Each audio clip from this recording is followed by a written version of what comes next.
जय श्री राम मित्रों। तो आज का प्रकल्प एक बड़ी सुंदर कथा से चालू करते हैं। हालांकि छोटी सी है, केवल मेंशन करने की देरी है।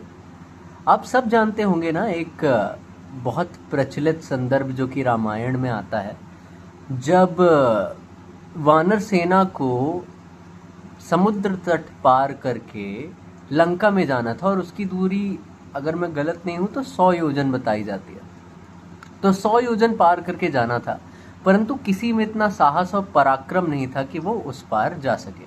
हालांकि कहते तो ऐसा है कि रामचंद्र जी की भक्ति इतनी शक्तिशाली बना देती है इन सारे वानरों को कि इनमें से कोई भी ये कार्य कर सकता था।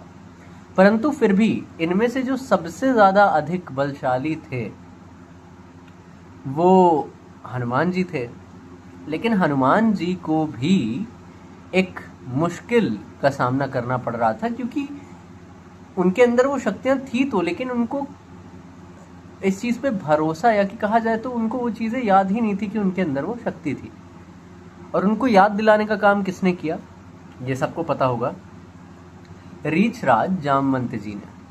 अब जामवंत जी ने उनको याद दिलाया और हनुमान जी 100 योजन पार करके चले गए, लंका दहन विध्वंस हर एक चीज करके चले आए। लेकिन यहाँ पे इस प्रकल्प में मेन कैरेक्टर हनुमान जी नहीं है।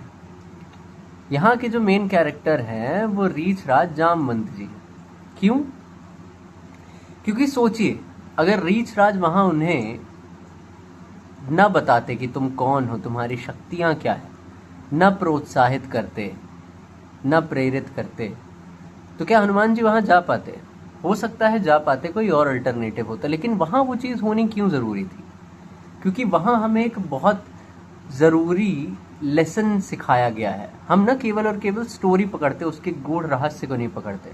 रहस्य ये था कि प्रेरणा और किसी को प्रोत्साहित करना, प्रेरणा देना और किसी को प्रोत्साहित करना कितना बलशाली हो सकता है। ये मेरे और आपके जीवन में भी, आप अगर इसे एक बारी सोचें कि आपके जीवन में कभी ऐसा रहा है, मैं केवल उन लोगों से इस चीज़ को एक्सपेक्ट कर सकता हूँ जिन्होंने अपनी लिमिट्स को थोड़ी बहुत पुश करी है कुछ चीज़ों में, कि कभी आपके साथ ऐसा हुआ है कि आप किसी से प्रेरित हुए हो, फिर वो चाहे कोई एक आइडल हो, चाहे वो एक कोई सुपरस्टार हो, चाहे फिर वो कोई एक पब्लिक स्पीकर हो, या वो कोई एक मोटिवेशनल स्पीकर हो, कोई भी ऐसा व्यक्ति हो जिसने अपनी लाइफ को इतना आइडियल बना लिया है, इतना ज़्यादा उसने मेहनत की है, इतना अपने आप को स्थिति में लेकर के आया है जहां वो दूसरों के आदर्श बनने लायक है।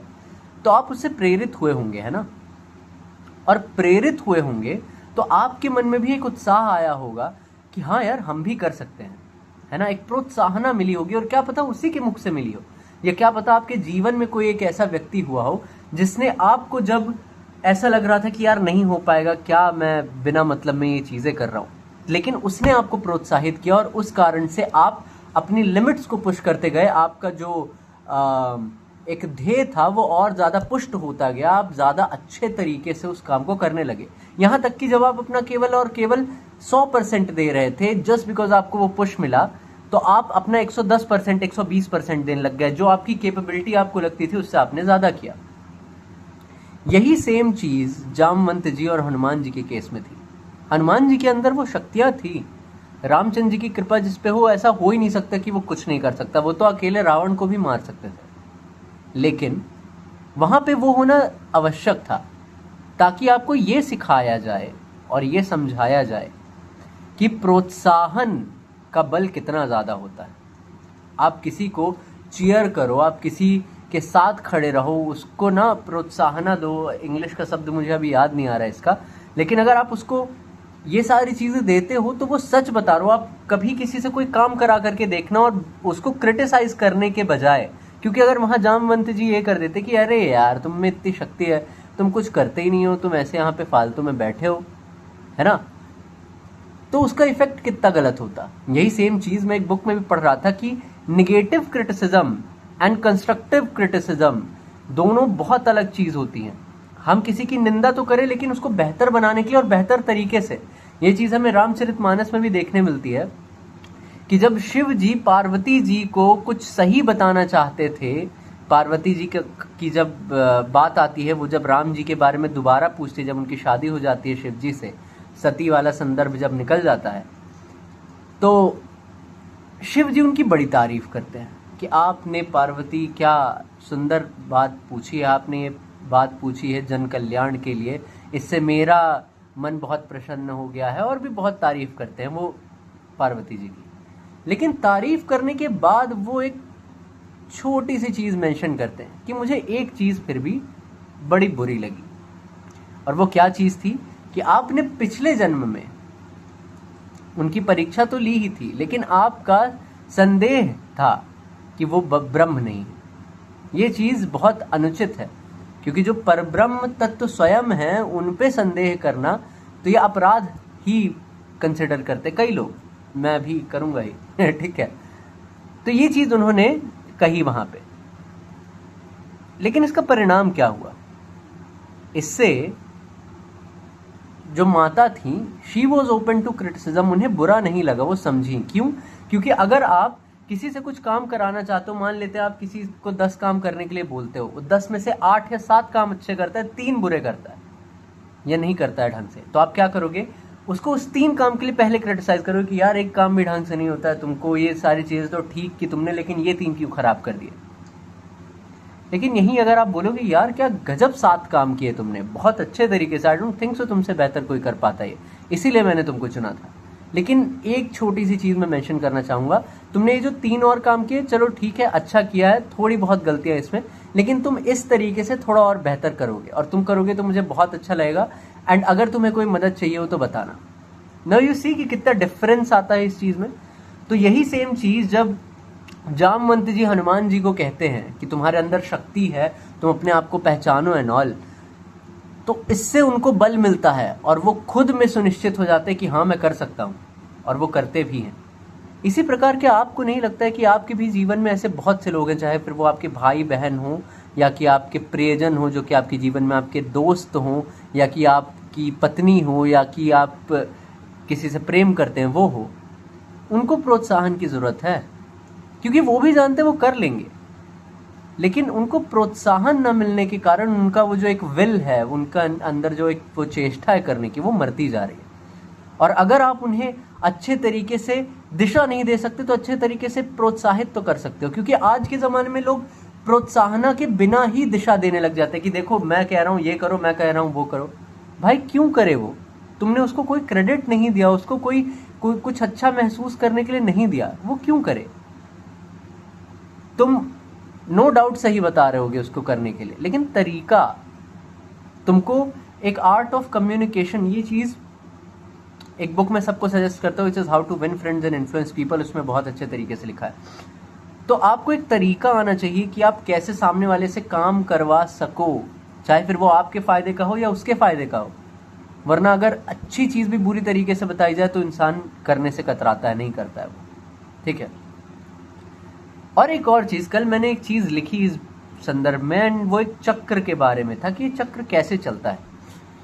तो सबसे पहले ऐसा होता है कि उस चक्र में कि एक व्यक्ति है, एक हम पॉइंट ऑफ इंटरेस्ट रख लेते हैं, एक व्यक्ति है, और वो व्यक्ति सबसे पहले तो प्रेरित होता है, चाहे फिर वो अपने घर वालों से या किसी श्रेष्ठ जन से जो ज़्यादा बेहतर है, कोई एक आइडियल पर्सन, मोटिवेशनल स्पीकर, या कोई एक बहुत अप्रतिम इंसान जिसने अपना जीवन ही बदल डाला, महान महान लोगों से वो प्रेरित हुआ। प्रेरित होने के बाद वह अपने कार्य में रत हो गया, वह अपना कार्य करने लग गया, और कार्य करते करते कुछ भी कहो, हम इंसान है, हमारा मनोबल थोड़ा टूटता है कुछ समय के बाद, खास करके तब जब अपने ही जैसी मानसिकता वाले लोग हमारे आसपास ना हो, और कोई प्रोत्साहित ना कर रहा हो, साथ ही साथ कोई क्रिटिसाइज कर रहा हो, आलोचना कर रहा हो, तब तो मनोबल हमारा थोड़ा सा क्षीण होता है। लेकिन फिर हमें प्रोत्साहना मिलती है, चाहे फिर वो हमारे किसी प्रियजन से मिले, चाहे उसी व्यक्ति से जिससे हम प्रेरित हुए, या भगवान की अगर कृपा रही तो कहीं ना कहीं से दुनिया में घूम घाम करके आपके पास प्रोत्साहना करने वाले लोग आते हैं, जिससे आपका जो मनोबल होता है वो फिर पुष्ट होता है, और आप फिर अपने कार्य में उसी दृढ़ निश्चय से लग जाते हो। अब इसके बाद क्या होता है कि जब वो अपने कार्य में दृढ़ निश्चय से लगा और काफी समय बीत जाता है, तो वो अपने अंदर आए बदलावों को, अपने अंदर आई प्रगति और उन्नति को देख करके ये समझता है कि हाँ, ये चीज कार्य करती है, प्रोत्साहना और प्रेरणा कार्य करती है। तो अब उसको बाहर से किसी से प्रेरित होने की जरूरत नहीं, क्योंकि वह अपनी प्रेरणा खुद स्वयं बन चुका है। वह देख रहा है कि हाँ, मैं कितना बदल चुका हूँ। जैसे फॉर एन एग्जाम्पल, मैं पहले बहुत पतला हुआ करता था, अभी मैं ठीक ठाक हूँ, लाइक भगवान की कृपा है तो मैं ठीक ठाक हूँ। लेकिन ये मेरे लिए प्रेरणा बन चुकी है कि मैं अपने आप को देखूं कि यार मैं कहाँ से आया था जब 2 पुशअप नहीं जाते थे, अब जा रहे हैं एक सेट में 20-20, 25-25 पुशअप। तो वो एक आपके लिए प्रेरणा बन जाती कि आप स्वयं अपनी प्रगति देख करके आए हो। तो वो जो रास्ता था, वो जो आप करके आए हो, वही आपकी प्रेरणा बनता है। आप स्वयं खुद की प्रेरणा बनते हो। और जब बाहर की प्रेरणाओं की आपको जरूरत नहीं पड़ती, तो आप खुद से प्रेरित होते हो और फिर आपको खुद से ही बल मिलता है। मतलब आप खुद से ही खुद को प्रोत्साहित करने लगते हो। कई बारी जब आपका खुद मनोबल डाउन हो तो आप खुद कहते हो, मैं बहुत कम लोग हैं जो इससे रिलेट कर पाएंगे, जो कर पा रहे हैं बहुत अच्छी बात है, लेकिन वो खुद से प्रोत्साहित होते कि हाँ यार करेंगे, ऐसे कैसे नहीं करेंगे, विल सी। कई बारी लोग ऐसा कहते हैं कि ये थोड़ा नार्सिसिस्ट ट्रेट होती है, पर सबका अलग अलग मत, लेकिन वो खुद से प्रोत्साहित होता है। और फिर एक चीज होती है, जब वो ये देख लेता है ना कि वो खुद से प्रेरित भी हो रहा है और खुद से प्रोत्साहित भी कर रहा है अपने आप को, तो फिर दूसरों को प्रोत्साहित करने लग जाता है, क्योंकि वो इतना सक्षम हो गया है कि वो खुद तो कार्यरत रहे, दृढ़ निश्चय से रहे, मनोबल भी पुष्ट रहे, वो दूसरों को भी प्रेरित करने लग जाता है। और वो जब दूसरों को प्रोत्साहित करेगा तो ऐसा कई बारी होगा कि कई लोग उससे प्रेरित भी होंगे कि यार इसने अपना जीवन बदला है, मैंने इसको देखा है कि ये कहाँ था और अब कहाँ है, तो वो फिर दूसरों की प्रेरणा भी बनता जाएगा। तो ये जो चक्र चला, ये खुद प्रेरित होने से लेकर के दूसरे की प्रेरणा बनने तक का है। इसमें हालांकि एक सवाल भी मैंने ऐड किया था, जो मैं आपसे भी पूछता हूं कि आप इस चक्र के किस पड़ाव में हैं, बताइएगा। और देखिए, ये चीज सबके लिए नहीं है, सब प्रेरणा नहीं बनना चाहते, सब केवल प्रेरित हो करके या प्रोत्साहित होकर के अपना कार्य करना चाहते हैं, ठीक है। कुछ ही हैं जो कि प्रेरणा बनना चाहते हैं। तो ये चीज समझिए कि इनका ना रहस्य और इनका जो इम्पोर्टेंस है, ये बहुत ज्यादा जरूरी है एक ह्यूमन रिलेशनशिप में या ह्यूमन बिहेवियर में।